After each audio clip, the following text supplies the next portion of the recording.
Bonjour à tous, je vous propose de commencer pour éviter de prendre plus de retard. Donc j'ai le plaisir de vous proposer une réunion avec trois intervenants de très belle qualité, avec le docteur Guillaume Herp. Donc vous êtes radiologue et vous êtes le pilote de la stratégie IA au CHU de Poitiers, et puis vous êtes conseiller scientifique d'Incepto. Absolument. Avec Alexandre Lebrun qui est cofondateur et CEO de Nabla, excusez du peu. Et puis avec Olivier Barretz, qui est DGA de la Poste Santé Autonomie, excusez du peu aussi. Bonjour. Donc l'objet de la table ronde qu'on vous propose, c'est l'IA assistant médical, avec est-ce que l'heure du Dr Watson est enfin venue. Je vais introduire en quelques mots le sujet en vous proposant un retour vers le futur. Donc 1997, souvenez-vous, Garry Kasparov battait Deep Blue au World Chess Master.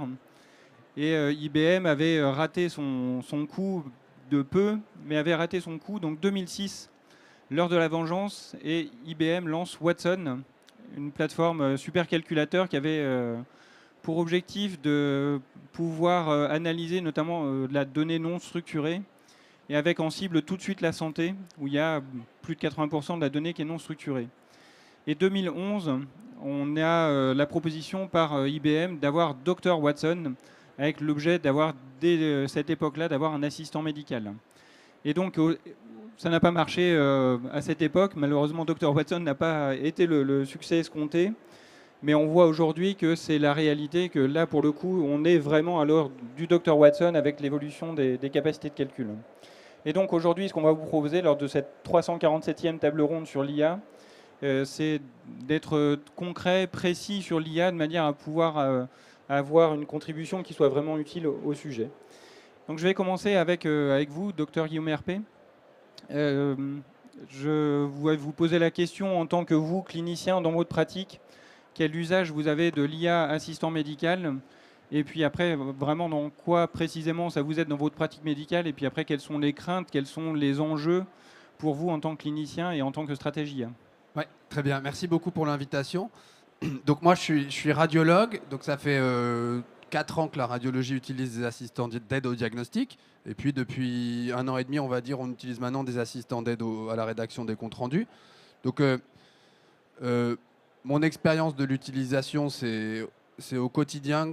Alors, je vais parler des radiologies, puis après des cliniciens, mais globalement, au quotidien, sur la détection de plein d'anomalies, que ce soit les fractures, les IRM de cancer de prostate, etc. On utilise ça au quotidien et ça nous aide et ça nous rattrape. Ça peut être utilisé. C'est là qu'il faut faire bien attention sur la façon dont on l'utilise. Ça peut être utilisé soit comme un assistant diagnostique, soit comme quelque chose qui va nous rassurer ou nous augmenter la confiance, soit comme une aide à la priorisation ou au triage. Donc, par exemple, moi j'ai des examens, je sais que l'IA n'a rien trouvé, et donc je vais probablement les interpréter plutôt dans la deuxième partie de ma vacation, alors que d'autres qui sont flashés et qui sont rouges, donc où il y a quelque chose d'anormal à identifier, probablement je les ferai plutôt en début de vacation. Donc pour l'instant, ça c'est quand je dis probablement, c'est-à-dire que c'est pas complètement priorisé par l'IA, mais ces assistants-là nous servent quand même à une sorte de nuancer un peu notre travail pour essayer de prioriser les tâches dans lesquelles on sait qu'on a le plus de chances d'avoir un impact sur la prise en charge des patients. Donc ça, c'est pour l'utilisation des assistants IA. Et ensuite, pour la partie rédaction de compte rendu et aide au report, ça, c'est autre chose qui émerge de plus en plus et qui nous sert, alors là, pour le coup, à utiliser ça comme une sorte d'assistant conversationnel. Et puis, on en reparlera après plus sur les assistants de consultation. Mais en radiologie aussi, ça nous sert à ce type d'outils, nous aide au quotidien. Et moi, je l'utilise tous les jours maintenant. Et en tant que clinicien, est-ce que vous craignez l'arrivée massive des IA assistants médicaux? Enfin, il y en a beaucoup qui regardent déjà au bout de la fenêtre en posant la question sur quoi on aura encore des médecins et sur quoi on aura de l'IA.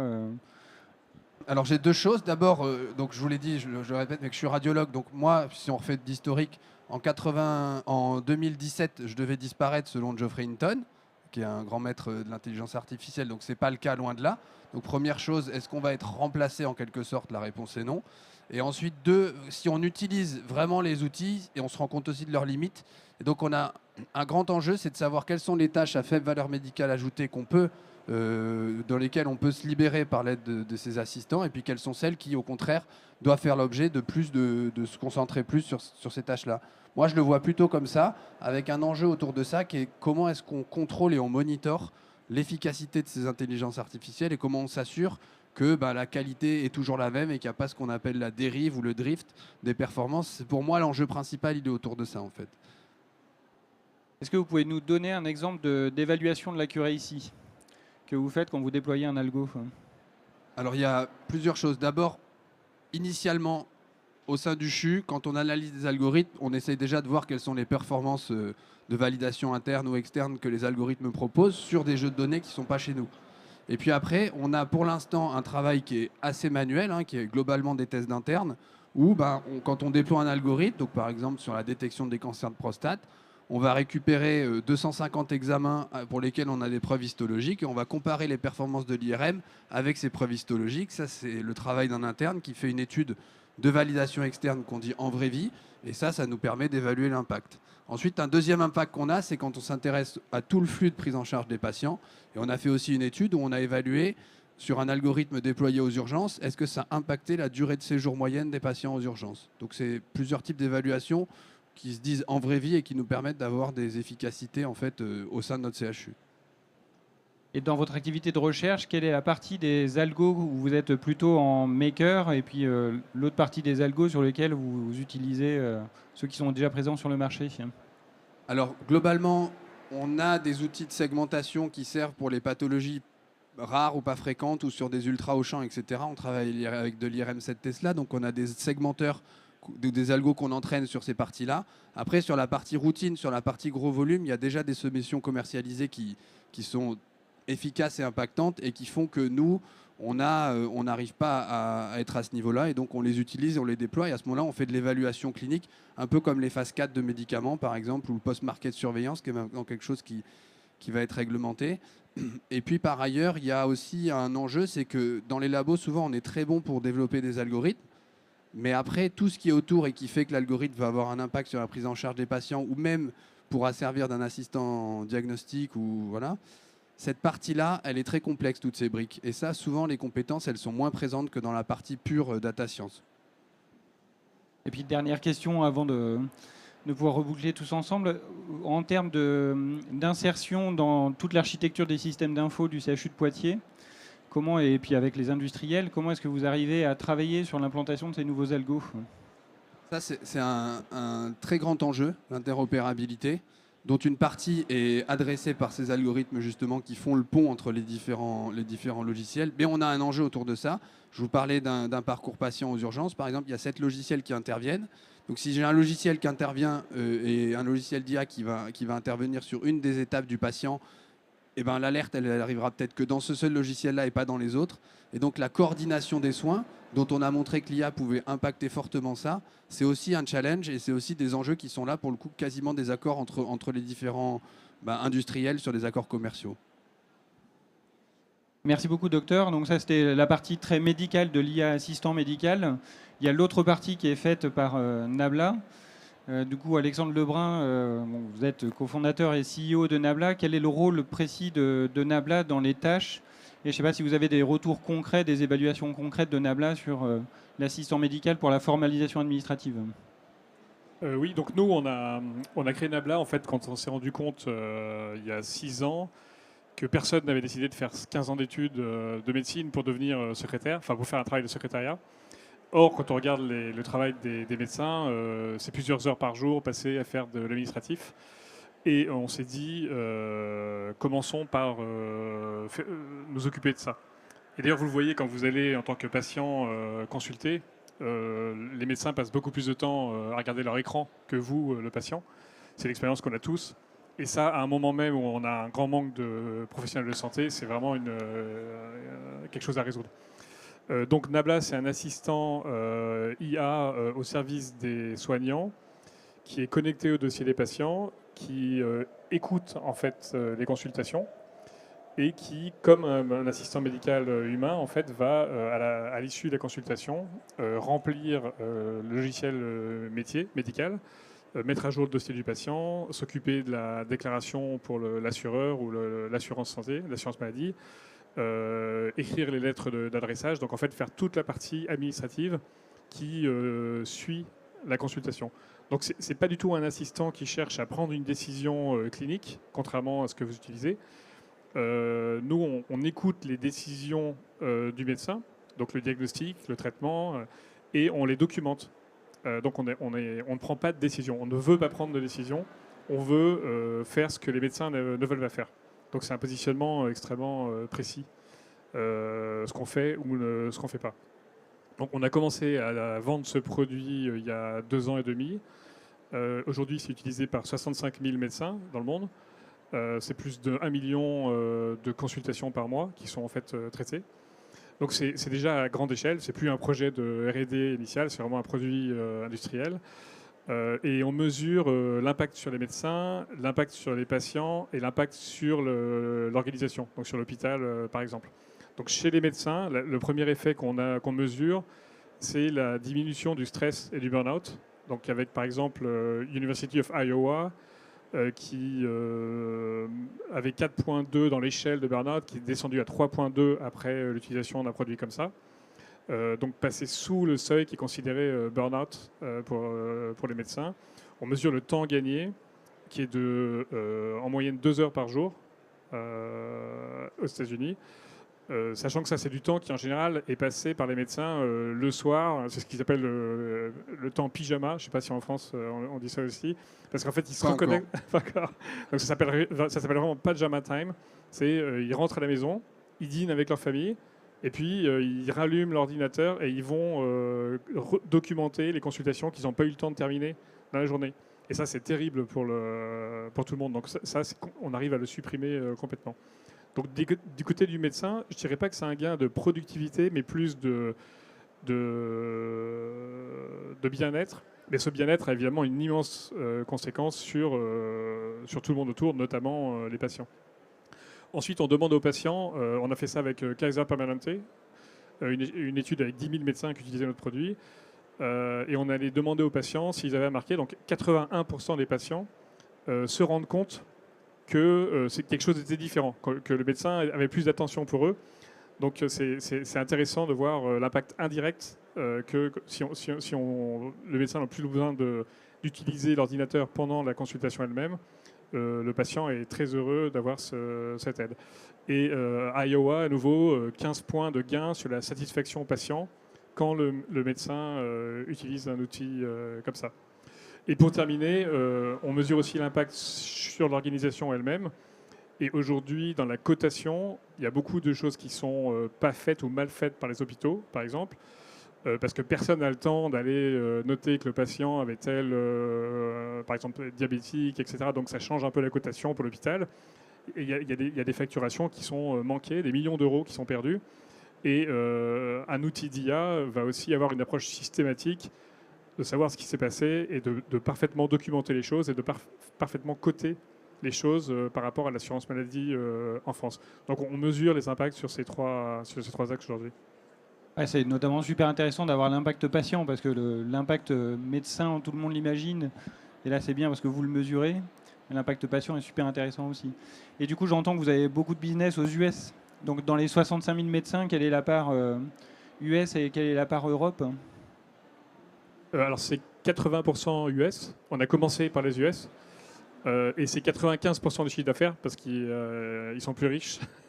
je plaisante, mais on a commencé par les US aussi parce que le besoin de documentation clinique, la pression de documenter est encore plus grande aux US, où il y a des enjeux immenses financiers, puisque dès qu'ils font une petite erreur de documentation, les assureurs privés s'engouffrent dans la brèche pour ne pas payer. Donc on a moins ce problème en France, disons.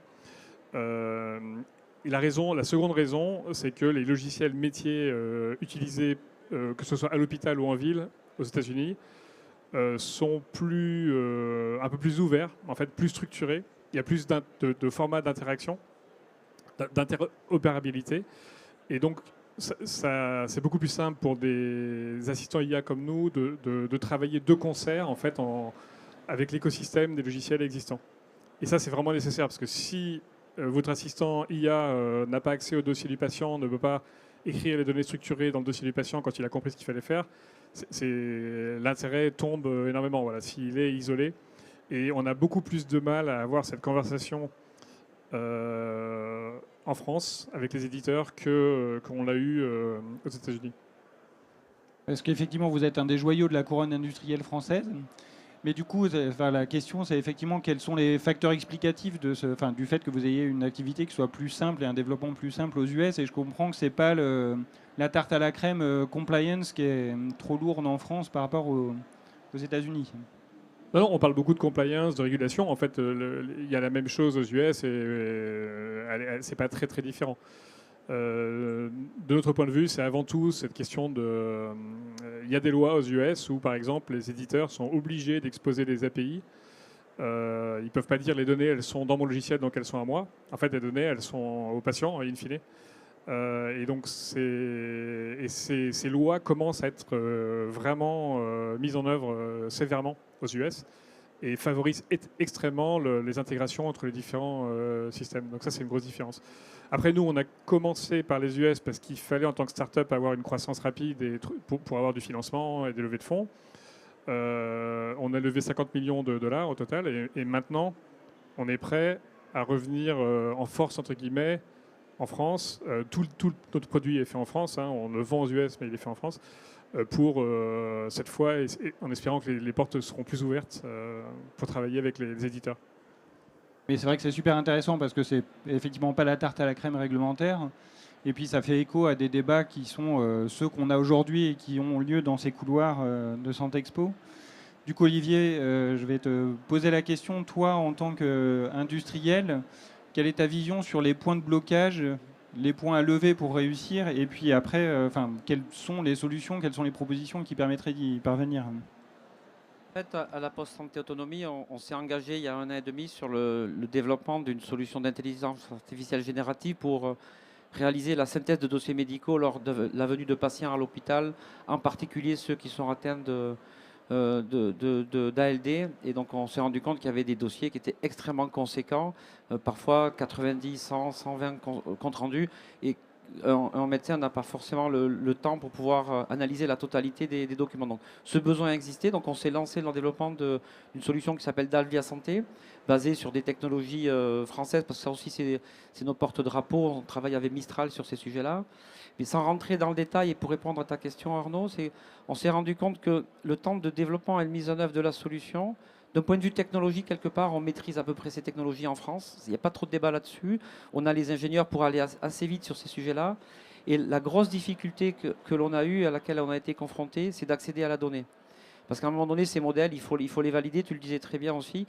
Il faut les valider, il faut travailler, il faut accéder aux dossiers. Et quelque part, même industriels comme nous, qui avons dans notre périmètre une société comme Benker, on a des difficultés à accéder directement à la donnée et pouvoir justement faire travailler ce moteur, d'une part sur l'accès à la donnée du dossier patient, mais d'autre part de restituer cette donnée-là. Et donc, la grosse difficulté qu'on a en France, et on se rejoint là-dessus, c'est justement de pouvoir... trouver tout un écosystème qui va nous permettre justement d'accélérer l'innovation autour de l'accès à la donnée. Donc ça a été le premier constat que l'on a eu. Et on s'est dit, on ne peut pas se satisfaire de cette situation, quelque part. On s'est dit, mais pourquoi justement, en particulier aux États-Unis, mais il y a d'autres pays en Europe aussi, qui vont aujourd'hui beaucoup plus vite que nous en termes d'innovation autour de l'intelligence artificielle. Et on a passé presque 1 an aujourd'hui maintenant à analyser en détail ce qui se passe à l'international, pourquoi les États-Unis vont beaucoup plus vite. Il y a la réglementation, mais il n'y a pas que ça. Il y a des pays dans le nord de l'Europe qui vont beaucoup plus vite que nous. On voit arriver ici sur le salon des solutions qui ne sont pas françaises, qui sont européennes, qui sont étrangères, qui quelque part ont des IA qui sont parfois plus performantes.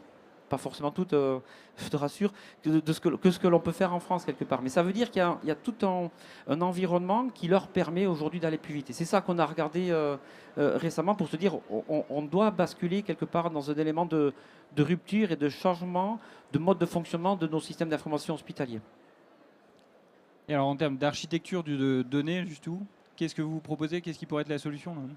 Et en fait, le constat que l'on a fait, c'est qu'on a construit depuis des dizaines d'années nos systèmes d'information avec une architecture que les grands cabinets, en particulier aux États-Unis et même en Europe, appellent architecture orientée application, c'est-à-dire qu'on se retrouve avec des verticalités applicatives. On connaît très bien ça. On a notre dossier de spécialité aux urgences, on a notre système d'information de radiologie, on a notre système d'information de prise en charge en psychiatrie. Donc tout ça, c'est de la verticalité qui s'est créée. C'est ça l'architecture orientée application. Et depuis des années, en fait, on est en train de dépenser énormément d'efforts pour créer de l'interopérabilité entre ces applications. Mais l'interopérabilité, ce n'est qu'un moyen, quelque part, de régler cette difficulté de communication qui existe entre ces différentes applications. On y passe énormément de temps. Il y a des établissements, des chutes, très certainement dans le tien aussi, Arnaud, où il y a peut-être 400, 500 applications qui, à un moment donné, doivent communiquer entre elles.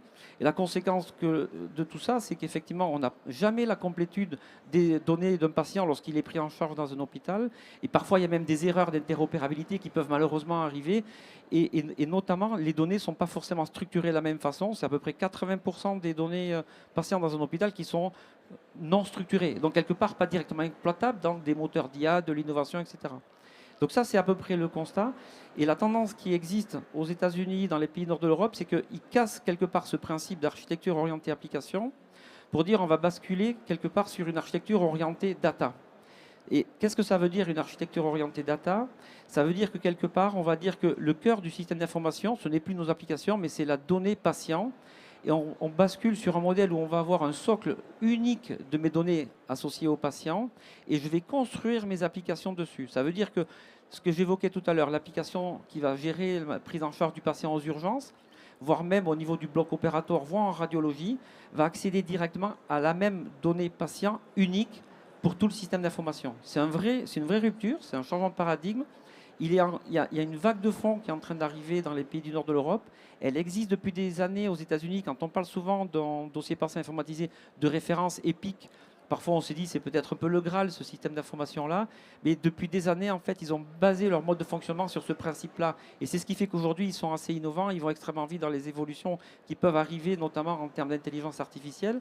Donc nous, on s'est dit, à la Poste Santé Autonomie, il faut qu'on arrive à quelque part changer de paradigme de construction et de fabrication de nos systèmes d'information hospitaliers en France pour basculer d'un système application centré vers un système data centré. Et le deuxième point que l'on a là-dessus, c'est si on veut centrer nos systèmes d'information autour de la donnée, il faut absolument que ce soit sur des standards totalement ouverts pour permettre à des sociétés comme Nabla, d'autres acteurs, quelque part, de pouvoir accéder directement à la donnée qui est dans le système d'information de l'hôpital, qui est peut-être géré par un industriel, mais quelque part est la propriété du patient et qui doit faciliter et accélérer l'innovation. Et les standards, aujourd'hui, ils existent. Ils existent. Nous, on en a identifié 3 sur lesquels on souhaite s'appuyer.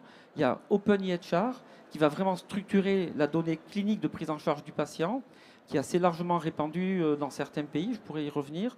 Il y a Fire, qui est aujourd'hui grandement répandu, enfin, qui est en train de se déployer en France, et on pense qu'on doit accélérer sur ces modèles-là. Et puis il y a OMOP, parce qu'on doit aussi utiliser la donnée pour pouvoir faciliter la recherche clinique.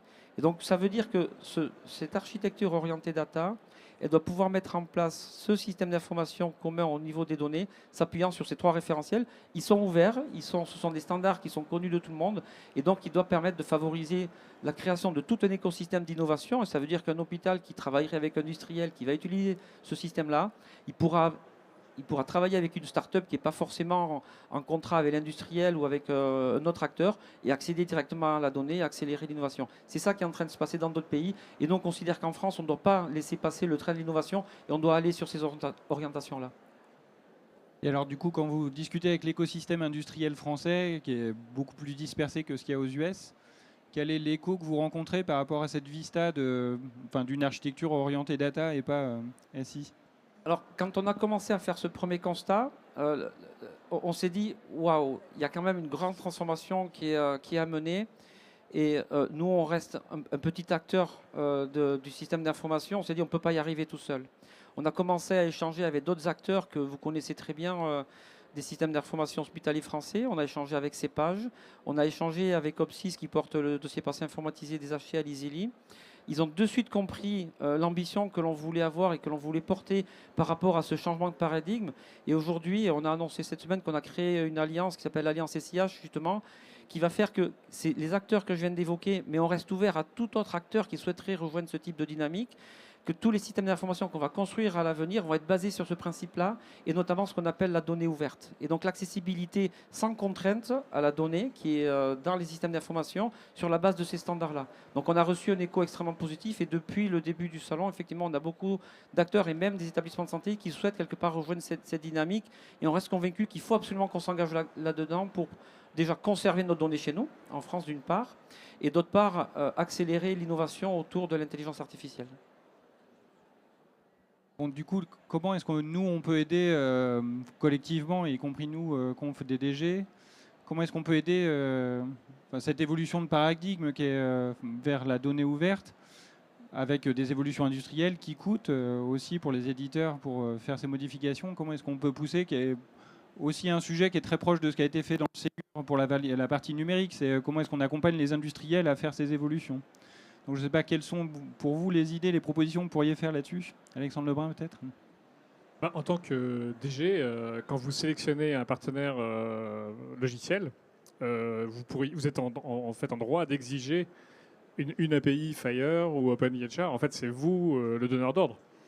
Et parce que souvent, nous, on voit les hôpitaux pris en otage par leurs vendeurs, enfin leurs fournisseurs logiciels. Ils disent ah non, désolé, on peut pas, c'est fermé. Ça... Attendez, on est en train de travailler sur quelque chose. Dans 3 ans, on aura quelque chose. Et en fait, c'est ça qui gèle. Ça, c'est l'ennemi des startups comme nous. C'est oui, on a un projet. Et donc, si dès le début, quand vous signez un contrat, alors je sais que c'est des contrats à très longue échéance, donc peut-être que mon conseil n'est pas très efficace, mais vous dites ok, on signe avec vous, mais on veut une API à tel standard. Qui fait qu'on pourra nous-mêmes ou des partenaires faire de la recherche, connecter d'autres outils, etc. Vous ne serez pas pris en otage. Et ça, je pense que ce n'est pas du tout par accord dans l'état d'esprit des CHU, malheureusement. Oui, il y a aussi un enjeu qui est effectivement ce que vous décrivez là, c'est-à-dire qu'en gros, quand on a des interactions avec les industriels en tant que CHU, eh ben, dès le début du partenariat, il faut mettre en place la possibilité d'avoir, donc nous c'est des connecteurs HL7 ou d'autres outils de communication qui feront que l'interopérabilité sera plus simple. Ça, je pense qu'il faut le mettre déjà dans le cahier des charges initial de la sélection des outils. Ça permet après de ne pas avoir à renégocier ce type d'outils d'interopérabilité qui permettent de fluidifier les parcours. Si je peux me permettre de compléter, dans ce que nous on propose, on va au-delà de l'interopérabilité, c'est-à-dire qu'on considère qu'on ne devrait même plus avoir besoin d'interopérabilité, c'est-à-dire que la donnée, si on la stocke dans les systèmes que je viens d'évoquer, notamment sur OpenEHR, l'interopérabilité n'existe plus, c'est-à-dire que Nabla va directement se connecter sur un OpenEHR sur la donnée active du patient et en temps réel. Et c'est là où on va gagner énormément en termes de productivité, en termes d'innovation. C'est-à-dire que quelque part, les millions d'euros qu'on dépense tous en interopérabilité, il faut se dire, il vaut mieux les mettre quelque part sur ces systèmes standards ouverts et les mettre dans les activités d'innovation que l'on pourrait avoir autour de l'intelligence artificielle. Il faut vraiment qu'on arrive à casser cette vision-là que l'on a du système d'information. Et dernière question avant de prendre peut-être quelques questions. Pour vous, en termes de durée, le shift vers cette structure, cette architecture data, où on sent bien que c'est un peu le facteur limitant de notre évolutivité et puis de notre capacité à engranger toutes ces innovations. À quelle durée de temps et je ne vais pas demander des coûts, mais au moins des temps. En fait, le risque qu'on a, c'est qu'on risque d'être aussi dans la durée de temps de renouvellement des systèmes d'information au total, en fait. Et ce que l'on a vu, on a beaucoup analysé, par exemple, ce qui se passe en Espagne, qui est organisé énormément par région, et notamment, on avait Jordi, qui est le directeur des systèmes de santé de la Catalogne, par exemple. Ils ont engagé leurs travaux il y a plus de 10 ans aujourd'hui. Donc on sait que le temps sera long, mais si on ne le prend pas maintenant, ça veut dire que dans 10 ans, on aura perdu la bataille et ce sera fini. Et donc il faut démarrer dès maintenant. Mais aujourd'hui, par exemple, pour reprendre juste un exemple de ce qu'ils ont réussi à faire, ils sont sur OpenEHR, bien entendu. Un patient qui est pris en charge en Catalogne, par exemple, qui soit pris dans l'hôpital de Barcelone ou dans un autre hôpital, ces données, ce sont exactement les mêmes. Ils partagent exactement les mêmes moyens de prescription, c'est-à-dire une prescription qui est réalisée dans un hôpital, mais la dispensation, on peut directement la retrouver dans un autre hôpital et ça en temps réel. Et on ne parle même plus d'interopérabilité. C'est exactement la même donnée, en fait. Et donc, ils en sont là aujourd'hui, ils vont continuer d'avancer, mais le temps est long. Et c'est pour ça qu'on s'est associé à d'autres acteurs que j'évoquais tout à l'heure. Plus on sera nombreux à engager cette dynamique-là, plus ça ira vite, quelque part. Mais il ne faut pas se dire qu'il y aura à un moment donné un grand soir où quelque part du jour au lendemain on aura réglé le problème. Il faut juste dire globalement, collectivement, c'est la vision que l'on souhaite porter et on va mettre du temps, il faudra avoir de l'énergie, mais plus on aura d'acteurs autour de ce projet-là, plus vite on va y arriver.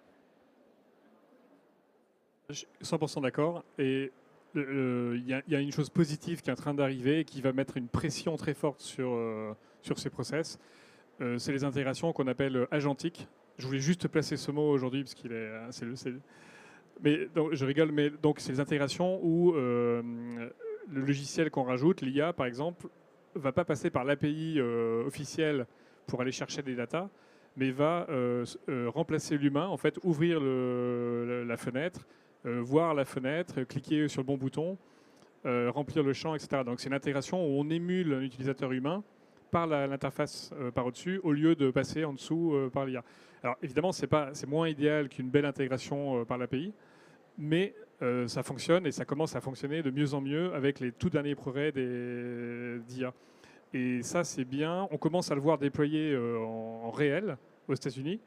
Il y a eu des procès parce que les incombants n'étaient pas contents qu'on s'intègre à eux comme ça.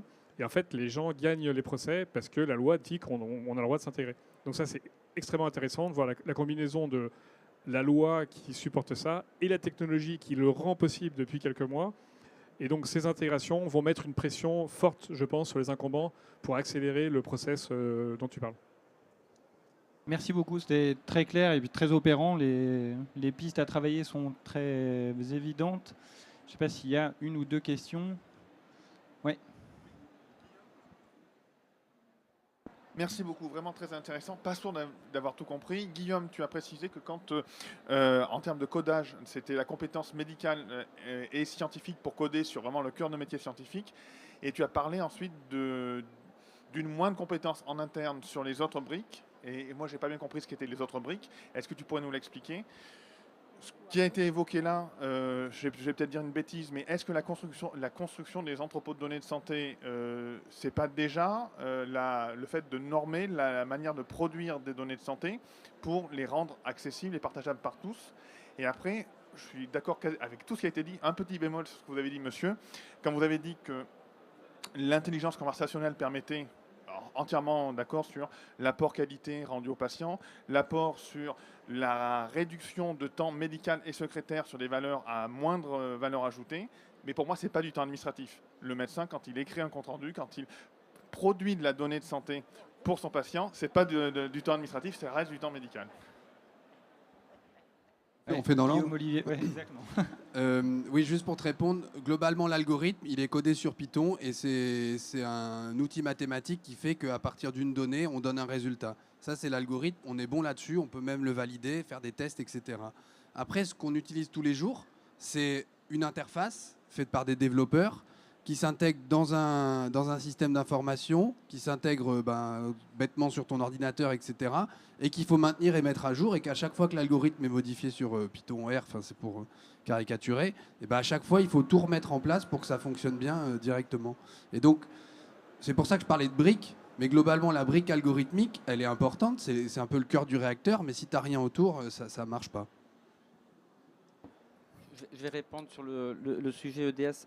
Le sujet de EDS règle en partie le problème, la question évoquée, mais pas en totalité. Aujourd'hui, vous allez voir un EDS dans un établissement, vous allez voir un EDS dans un autre établissement. Quel est le standard de stockage de la donnée ? Nabla va arriver, il y a un stockage sur l'établissement A, il va aller dans l'établissement B, ce n'est pas le même stockage. Donc on n'a pas réglé le problème en fait. Et on va recréer des transcriptions de transcodage, etc. On va remettre de l'argent sur quelque chose qui n'a pas de valeur ajoutée des métiers. Nous, on va beaucoup plus loin. On dit le stockage, il doit être standardisé, normalisé, et surtout, il doit permettre la réalisation de la production de soins. C'est-à-dire que demain, on doit pouvoir faire la prescription directement sur ces standards-là. On doit pouvoir créer un plan de soins sur ces standards-là. Et des standards connus qui sont partagés par tous les acteurs. Et donc, ils vont permettre très rapidement à un acteur comme Nabla d'aller dans l'établissement A. Il y a le standard OpenEHR qui est disponible. Il va dans l'établissement B. C'est exactement le même. Anne, tu avais une question. Allez, Alexandre. Juste terminer. Je suis partiellement d'accord avec vous. Il y a une corrélation très forte en général entre écrire et penser, et qui s'applique aussi quand un médecin rédige la note médicale. Donc, après, il y a une différence entre la partie médicale de la note, la documentation, et la partie où, si vous avez oublié d'utiliser tel mot-clé ou tel paragraphe ou tel raisonnement, le payeur, et ça c'est plus un problème américain, l'assureur se précipite dans la brèche pour ne pas payer, ce qui est quand même le cas de 15% des demandes de remboursement aux États-Unis qui sont refusées, et au détriment du patient et du médecin. Et donc c'est vrai, vous avez tout à fait raison, on ne veut pas tout faire, et on est plus un assistant d'écriture qui va proposer des éléments et qui ensuite, voilà. Mais je suis assez d'accord. Anne. Merci beaucoup pour cette explication très claire, je trouve, de notre problématique à l'heure actuelle. Je comprends l'inconvénient des EDS, même si on espère quand même, à travers nos EDS, à arriver à faire de la recherche, mais aussi de l'évaluation des soins. Moi, j'ai juste une question. En France, on est très confronté à l'idée que les données produites par un médecin appartiennent au médecin. Alors, je ne dis pas qu'elles leur appartiennent. Hein. Je pense que, voilà, elles sont la propriété, même pas de l'établissement. Elles devraient être partagées. Elles sont d'abord celles du patient, qu'il faut évidemment consulter sur la possibilité de les utiliser. Mais est-ce qu'on ne risque pas d'être confronté à ce sujet, malgré tout, en France? Voilà. Oui, Alexandre. Non, ouais, c'est effectivement une question qui va se poser de plus en plus, qui n'est pas très claire aujourd'hui, puisque la CNIL va vous dire que ça appartient au patient, mais le code de santé vous dit que ça appartient à l'établissement, au médecin. C'est très, très... Et tant que jusqu'à présent, on ne faisait rien de ces données, la question était finalement secondaire. Elle va devenir absolument fondamentale. Elle n'est pas résolue aujourd'hui. Je vais oser quelque chose. Et on te sent provocateur, là. Mais en fait, le combat, je pense qu'il n'est pas là. C'est-à-dire qu'il faut se poser la question, est-ce que nos données des systèmes d'information français, qui est quelque part l'OR de notre système d'information, il appartient à la France ou il appartient aux États-Unis? Voilà, et je pense qu'il faut qu'on casse ce clivage-là. Il faut que nous, on travaille ensemble pour dire ce sont nos données. Il faut qu'on les partage tous collectivement pour notre système d'information et que ça reste chez nous. Merci beaucoup. Merci beaucoup pour vos exposés à chacun. C'était vraiment très clair et très opérant. Et puis du coup, il nous reste à nous remonter les manches pour se donner rendez-vous l'an prochain avec de belles annonces sur données ouvertes et sur Interop. Merci beaucoup à tous. Merci.